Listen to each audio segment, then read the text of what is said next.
Glass House, we asked Tom Cruise if he agreed to do War of the Worlds because the spaceships and aliens reminded him of all that Scientology crap. Absolutely, of course.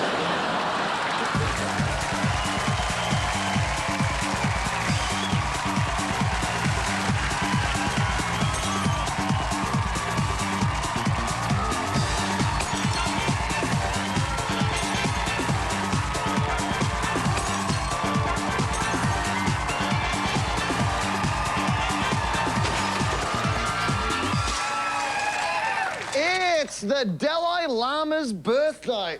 Give him a clap with one hand. Welcome to the Glass House, the program that asks the question, with her birthday on Sunday, do you think Chappelle would prefer a cake with a file in it or some hash? More news and funny-smelling candles this week, but the big story is freedom. Freedom of speech, freedom to live, freedom to be a dickhead. In a move of Robert Mugabe-like proportions, the Howard government wants to take away tax-free status from charities which disagree with its policies. The tax office has ruled that an organisation will no longer be considered a charity if it's advocating a political party or cause, attempting to change the law or government policy, or propagating or promoting a particular point of view. The only tax-exempt organisation is now the tax office. How can a charity not have a point of view? Hi, I'm from the Drug Awareness Foundation. Gee, that's a big marijuana crop you got there. OK, bye. What kind of charities will we have? Greenpeace could be forced to become beige ongoing disharmony. The Save the Children Fund could be let the children reach their full economic potential in a competitive deregulated environment fund. And Care Australia may have to change its name to Couldn't Give a Shit Australia.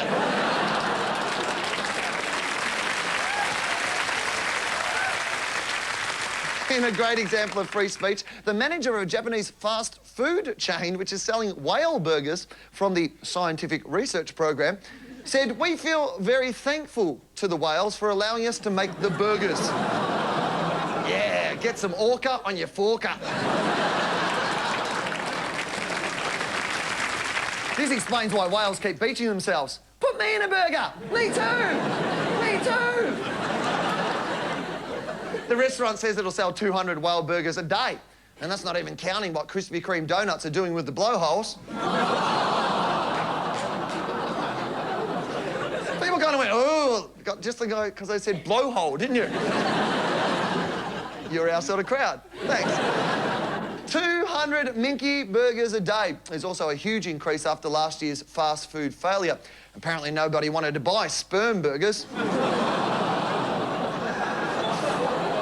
Special sauce. Corrine Grant!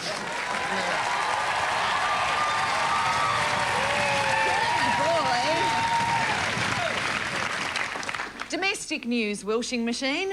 Spain has brought in new laws forcing husbands to not only love and honour their wives, but to do an equal amount of housework and childcare as well. Changes are sweeping the country. Men are doing housework, the running of the bulls has been replaced by cattle anger management, and the rain in Spain is being directed to fall evenly across the entire country.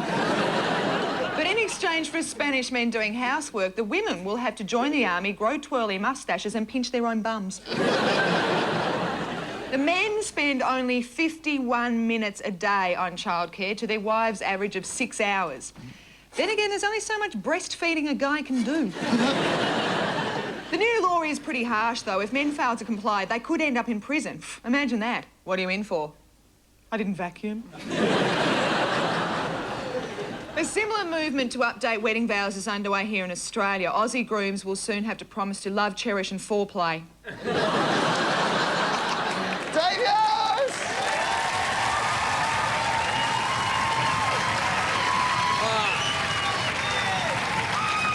I'm sad news this week, guys.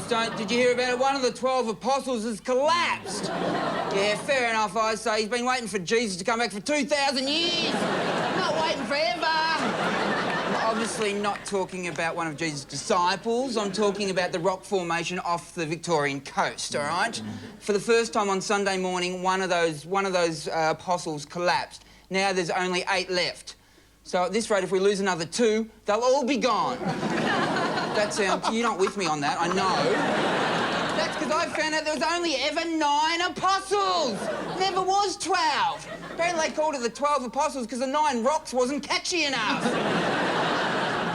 And how did it collapse, you want to know? You're thinking terrorist penguins, aren't you? No. No, not terrorist penguins. Apparently the sea, the ocean was undermining it. The ocean undermining. The ocean belongs in the Big Brother house, doesn't it? That's where... But seriously, I'm not happy about it. I'm not very happy about it, but apparently it has started a tourist boom down there. Everyone wants to see the collapsed apostle. They should capitalise on this and make it a fun park. People should have to pay money and ride. Get some explosives down there and people ride the collapsed... I was building up to a crescendo there and my mouth didn't connect my brain properly. What's that? Say blowhole. Blowhole! All right, let's get to it. Joining me, Corrine and Dave, to throw some stones in the glass house tonight, return of the prodigal son, that special boy, Adam Spencer.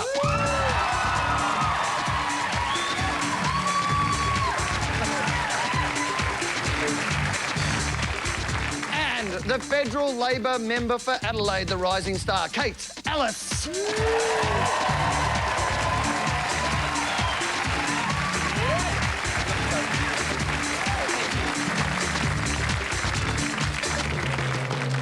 All right, movers and shakers. First up, a new survey by Reader's Digest magazine has found that 4 out of 5 Aussies believe in aliens from outer space. And it makes sense that aliens would visit Australia. I mean, it's just not safe to go to Bali anymore. But while 84% told Reader's Digest they thought aliens would be friendly, 87% told FHM they thought aliens would be sexy, and 98% told Women's Weekly they thought they could knit an alien. A similar study conducted at a recent Star Trek convention also found that 2 out of 3 Australians still live with their parents, and 9 out of 10 Australians have never had sex. Adam, you had sex once. Is the truth really out there? Okay. It's a tough one with alien life because on the one hand you've got the weight of scientific evidence. And on the other hand, there's thousands of people around the world who've seen it. They've been visited by aliens. But they're always pissed farmers from Arkansas in America, right? No, but they're not always pissed. A mate of mine saw an alien. And he wasn't pissed, he was stoned. Okay. So it's not always alcohol. If you're a highly evolved, intergalactic life force and you can travel 800 billion light years, surely you'd pop down to, like, a physics department and go, hi, this is where we're from, this is how we travel. Then you go and visit the inbred buck-toothed cousins having sex. Well, maybe they only come here on Bucks nights. It's like a big Kentucky tour. Exactly. I think it's really interesting that 4 out of 5 people think they're going to be friendly. Like, Well, we also, 4 out of 5 people thought that the Liberal government would be friendly as well.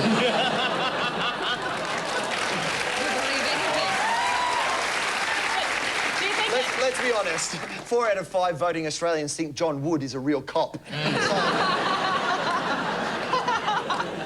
do you think maybe it indicates that we're actually all just a little bit sick of each other and it's wanting someone else? It's a yearning. We're bored. Yeah. We are bored shitless, aren't we? We want some new I'm people to often play at with. home thinking, come on, aliens, come down. If you want to experiment, have a crack at me, It'd be great if they came to Dave's place and then just reported back no sign of intelligent life. That's not nice. There are billions of forms of life on Earth. Of all of those forms of life, one of them, that's us, has developed enough to be able to, like, create shows like Desperate Housewives and all that. Intelligent life, right? So on the very, very rare occasions around the universe, you've got the conditions where life could even form. But the idea of life advanced beyond what we would call a really dumb fish is, in my opinion, infinitesimally unlikely. Yeah, but what about, you say around the universe, like that's a limited thing, but doesn't the universe go forever? You sounded like Jessica Simpson. When you say... Yeah, the universe is infinite, but there's only an amount of universe that we'll ever be able to visit. Yes. So we can only get to within 15 billion light years from here. All right. So within that, there's no other life. There's no other, but there probably is beyond that we just haven't got the petrol to get there, though. Yeah. Well, if you're using petrol, that's probably the first mistake you're making, Dave. Petrol at $1.20 a litre, you can't go intergalactic anymore on that sort.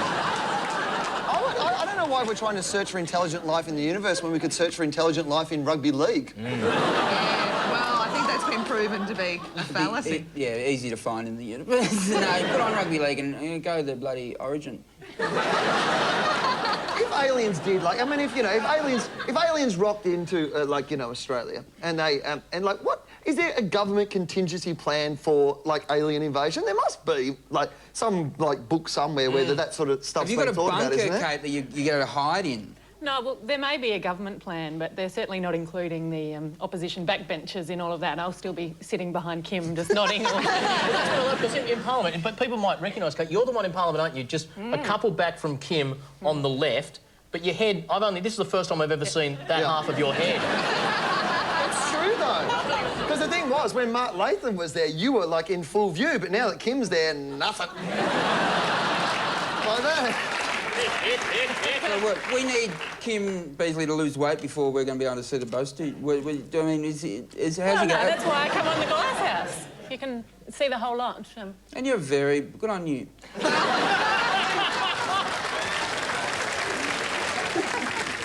Our next movers and shakers come from South Australia, where a program teaching secondary students how to be a politician is being included as a school subject. The course is on 2 days a week, and there's a pay rise every second Tuesday. One subject is passing bills, which is easy to pass. To pass passing bills, you just need to pass a bill. Once you pass passing bills, your past bills get passed on to past bills, which can be passed by passing the past bills from the past. And if you can understand that sentence, you also get an A in writing bills. And if you fail the course, at least you're qualified to be a Democrat at the next election. Kate, you care about Australia. Is this the sort of thing our children should be learning? Oh, well, I was really excited when I saw this story. I signed up myself. I'm going to learn what it is that we're doing there. But I've got a few... I've actually got a few tips of what I think they should include in the curriculum for the Because you're course. new in Right. Parliament now. You've obviously had to have a bit of a crash course. Well, I think they probably teach you all the standard stuff, the debating, the nodding behind the leader. But When the opposition's talking, do you have to learn how to go, oh, bullshit, bullshit, bullshit. Oh, Shane, bullshit, oh, bullshit. Do you have to hate everything the opposition say? Can you ever just clap, say, you're right, good point? I haven't had occasion to do that, actually. I haven't heard any good points yet, but there's a very strange parliamentary etiquette, which I certainly had no idea about before I got there. That it's very weird, like you sit in question time and people will be abusing each other and shouting at each other, and then you walk past each other in the corridors and there's a nod. I say have to be nice in the corridors. Well, That's barley. normally you don't smile or talk or make too much eye contact, but there's this very unusual sort of... Have you had a good sort of... Have you insulted anyone in Parliament yet? One that you're proud of? Did you say something to someone who thought, ah, got them a good one? They'll be crying tonight. No, I don't think so. But one of the other things you really need to learn is... like most people there are pretty passionate about politics, Australia, and you sit there and you listen to people putting views which are the complete opposite of everything you believe in. You sit and you hear John Howard talking about it's a really good idea to lock people up for years and years in the middle of the desert or something, and you sit there and... Oh, bullshit, bullshit, bullshit. But it's actually really hard to just sit there. You sometimes Not have to yell out. sit on your hands or something. Could you Did you just wanna walk give- across the floor and, like, headbutt him? Like, what would happen if you did that, if you just went over and nutted him? Because I reckon we'd all vote for you. Do you reckon I might have a next seat? It was the Parliament the other day in Georgia. Someone said something they didn't like, and it was just on. There were guys throwing chairs at it. Malaysia's mad on it. They do it in South Korea all the time. Someone just goes, look, sorry, didn't bring any eggs. Right, that's it, you're on. Bang, bang, bang. Well, I reckon that's actually something in the Parliament that we could still win. I Yeah. think... Imagine if Beazley body slammed Howard. Beazley off the top ropes, bang! I was actually thinking about Downer. Oh, they'd be easy to give a wedgie to, wouldn't you? When did when did you get the bug? When did you think you would like to be in federal parliament? I didn't actually think that I would like to be in federal parliament until quite recently, but I was a bit of a freak when I was at high school. You were politicians. Did you have posters of Paul Keating on your wall? Did you? Or did you think he was a bit hot stuff, yeah? No. You liked a bit of Keating action, didn't you? Oh, shut up, Dave. Do you have maybe a picture of Hawkeye in the white bathrobe or something? No, I was one of those kids that I wasn't that studious. I wasn't a very good student in high school, except we had a subject called Australian Studies, which I can't believe I didn't get beaten up more. I used to stand up and make these. I was really quite patriotic. You've really wanted to, you're idealistic. You've really wanted to improve Australia. Wow. Probably most people, when they get into politics, have that very ideal. They think that they have a vision for how the country should be run. What is it, do you think, about the system that perhaps people lose sight of that somewhere in the journey? I guess politics comes down to a bit of a game in the end, that people are focused on elections and winning, and maybe there's not enough focus on what it is that we were thinking about when we first stuck our hands up. Can I make one more suggestion for the people of Adelaide and Australia? Uniform marijuana laws, because in South Australia you've got very liberal marijuana laws, right? But they change them every 6 months. So you rock up in Adelaide and you go, what are the marijuana laws? And they go, I think it's 3 plants and 2 split. No, hold, it's 50 gram, 40. And if there's one set of people who you shouldn't change the laws on all the time, it's regular pot smokers. Those, you know what I mean? It's freaking out. I'll pass that on. Excellent. Our favourite movers and shakers this week are Shane and Simone Warne, who declared the end of their marriage with the statement, "We remain the best of friends." Let's face it, with friends like Warnies, who needs 1-800 numbers? But he really does want to stay close to Simone and denies it's to save a fortune by keeping her under his friends and family plan with Telstra. Dave, you love all God's creatures. Can you stay friends with the ex? Well, you can, if they haven't killed you. I think it's okay, in all seriousness, if you haven't started another relationship. But if you have, you know, I think that's when there's trouble. Like, I know that if I've got a girlfriend, I don't want her ex hanging around. Because I can't help but think, well, maybe, you know, he's better at me. You know, it's... At talking? At speaking.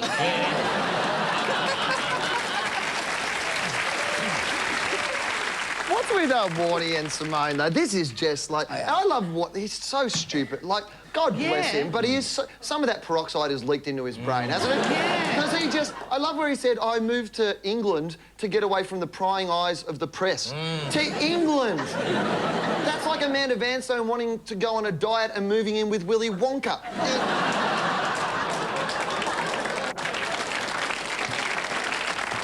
I had a situation where several years ago I split up with a girl, and about 6 months later she informed me she was now seeing someone else, and she was seeing a woman, and she's still with that girl years on, which was tied to that girl.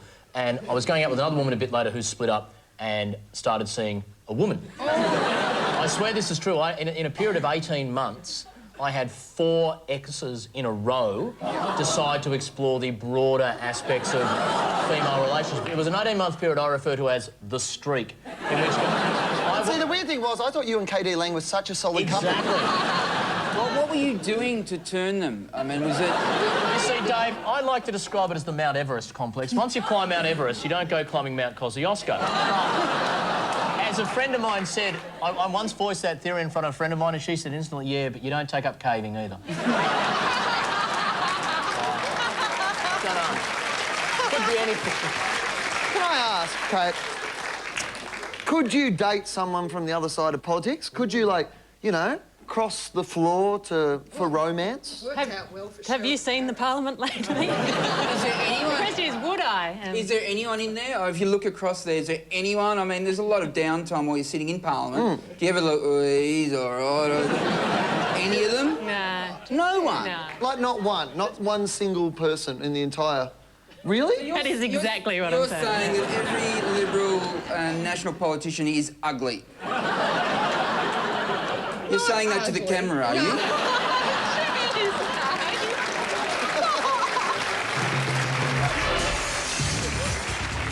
Later in the glasshouse, Jetstar announces a plan to make substantial savings on fuel. Condoleezza Rice talks about the day she taught George W. Bush to tie his own shoelaces and find Waldo. And we achieved neither. And John Howard reveals what it's like when Jeanette puts the biscuits on the top shelf. Terribly frustrating.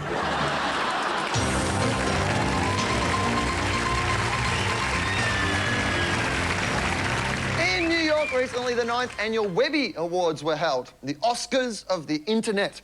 And while they don't really have the same glamour, the Webbies have the advantage of limiting acceptance speeches to just 5 words.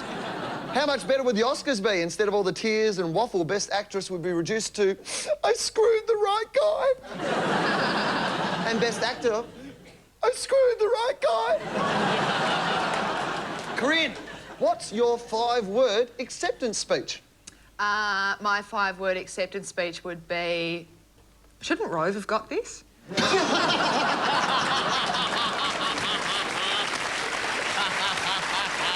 Kate Ellis, what is your 5-word acceptance speech? Well, I made an acceptance speech on election night, and I must say I took a lot more than 5 words at the time, and it wasn't a particularly good one. But if I'd had to do it in 5 words, the state of shock I was in, it probably would have been, look, Mum, I'm a politician.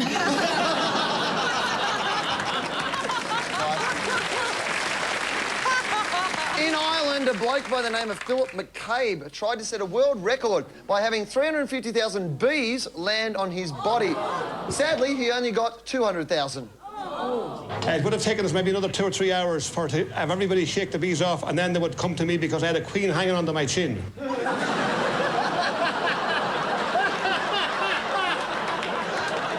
Molly gets about, doesn't he? I've followed this. It's amazing because at the time that he did it, he got to 200,000. At that stage, there's 150,000 other bees just sort of hanging around near the guy. So I presume there's all these judges and spectators and family members just going, sit down, sit down, down. Seriously, there's other ways to get in the Guinness Book of Records, isn't there? Just cut your bloody fingers off. Yes, the world record for having your fingers cut off. That well-known world record. I presume the world record for cutting your fingers off is probably about 8, because then you've still got this... The last 2 would be fairly tough. Well, you should be allowed to eat those off. Very tough to beat 10, though. That's pretty much the record, I would say. In Finland, 40 couples from 10 countries competed in the wife-carrying world championships at the weekend, with the first prize, the wife's weight in beer and a mobile phone. Yeah. There are only 2 rules. The wife must weigh a minimum of 49 kilos, and all contestants must have fun. So many of the husbands wore vibrating collars. After drinking the beer, the winner got on the mobile to line up a partner for next year. The local girls all got this drunken text saying, I want you upside down with your legs around my neck, and thought Warnie was in town. Is there a weight limit, or what's... No, you got to be at least 49 kilos. But the thing is, the trick with the competition is that you can obviously have a light person, but the prize is your wife's weight in the beer. Oh, right. So... Yeah. The other thing is that the guy who won wasn't carrying his wife. Well, wouldn't that be cheating? He was carrying a female, a good friend of his. You're allowed to carry a friend. Well, why is it wife carrying if it's not... It doesn't have to be wives? Oh, my God. It's a ridiculous name. Yeah, no. No, you're right. This is a ridiculous idea, as opposed to cutting off your own fingers.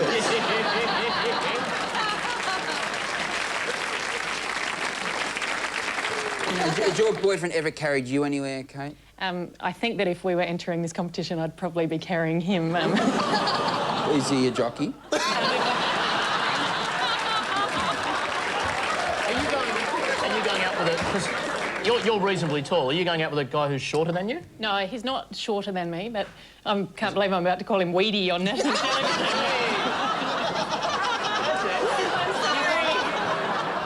I think I'm blushing now. But it's an attractive weed. It's obviously you're committed. It's you a like weed it. with a heart of gold. Oh. Yeah. Fairly small heart that you can see beating in his weedy chest. What's his name? I'm sorry, Stephen. Oh, Stephen. This is my boss, Kim. Kim, I'd like you to meet Stephen. Oh, Kim, you're sitting on Stephen. Don't worry about what Stephen thinks. You can bash him.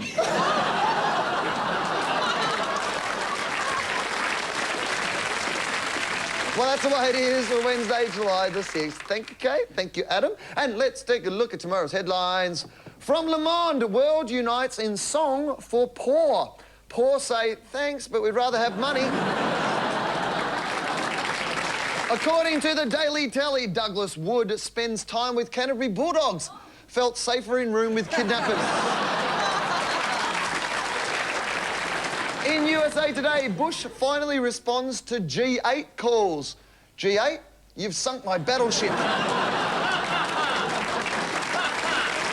And The Australian says, Bob Geldof critical of John Howard's famine relief contribution. Millions of Snickers and Mars bars. Good night. Join us on Saturday as the superb series tracing the birth of the blues continues. From beginnings in Africa to the inspiration of today.